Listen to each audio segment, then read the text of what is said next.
Learning how to work with a burette. So today you're going to learn how to work with a burette, how to properly operate it, and then how we can get molarities of substances we're testing from it. So a few things you're going to note. Up at the top, you're going to have a glass funnel. And that glass funnel should never come out of your burette.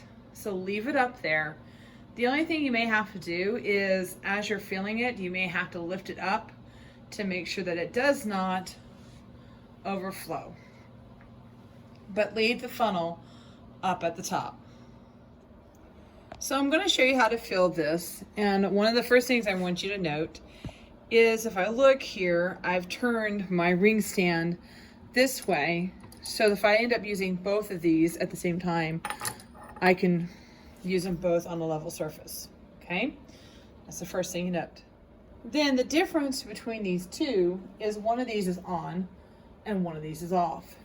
Okay, and so if I go to the top and I fill this one with some water,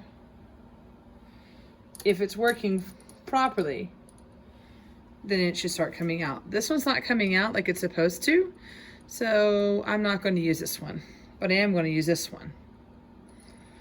And that's how it should come out.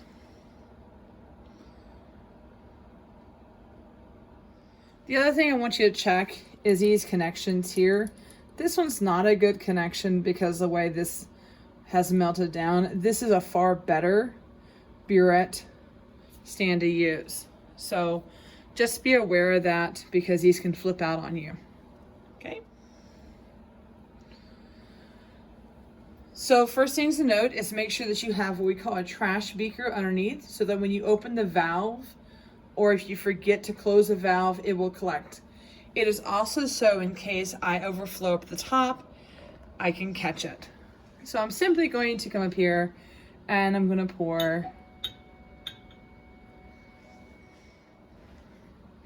I'm simply going to pour. Oops, I got too much. So I'm simply, notice some of it's running down.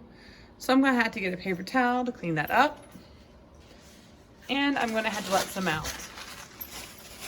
And that's going to happen occasionally. No big deal. So I'm going to watch it as she comes down.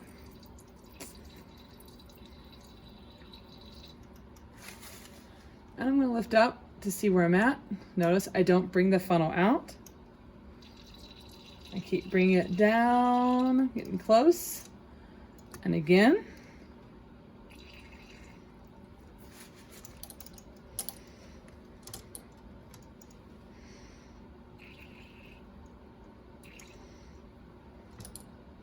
And I check my meniscus and I'm good. Now, the reason I was able to go ahead and do that step is that I had already cleaned my burette with distilled water and made sure that it would run through like it's supposed to. So just be aware that I've already done that step. So your first run is going to involve hydrochloric acid, and I'm simply going to ask you to use the known bottles that we have out there. This one says that it's 0.8 molars.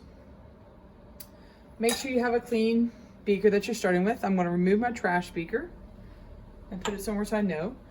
I'm going to place this underneath and I'm going to pour in my 10 milliliters of hydrochloric acid.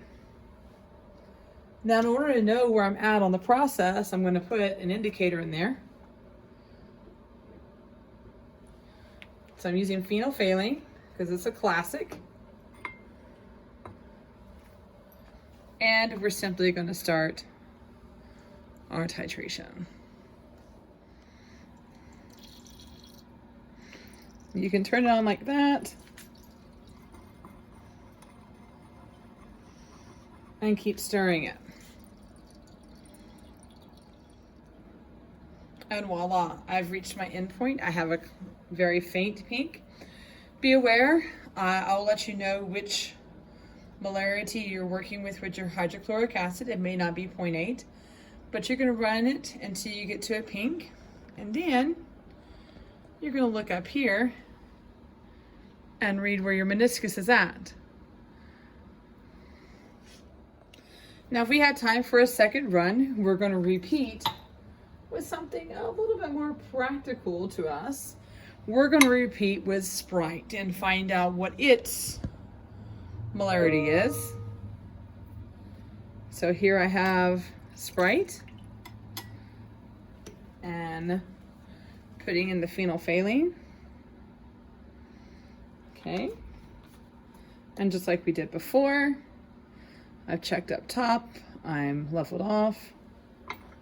And this one's going to turn a little bit faster because it's hopefully a little bit less molarity.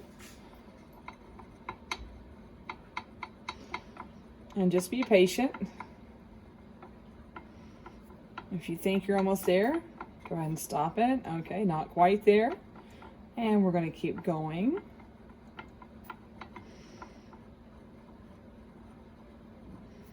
Now that pink's hanging on. Nope, not there yet.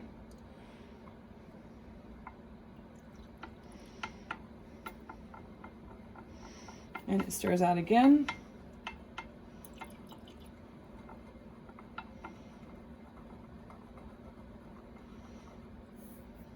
And I'm waiting until I get that pink where it doesn't stir out.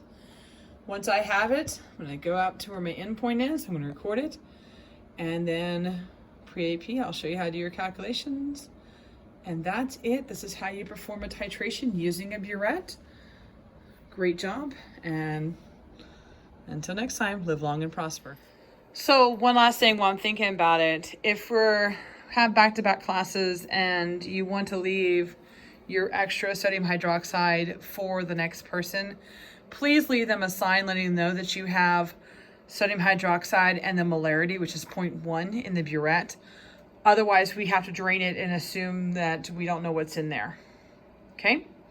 And make sure you discard of all your waste properly. And until next time.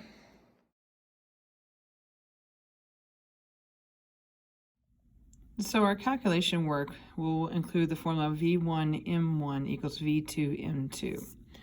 Another way of saying the same thing is VAMA equals VBMB. So the way this works is since my base had a 0.1 molar, I'm going to put it in for the MB. I put in approximately 7.6 milliliters. I had over here 25 milliliters of the soda, and now I solve for MA. So I end up with 0.1 times 7.6 divided by 25 equals MA. And that's how you do the math for determining molarities in this run.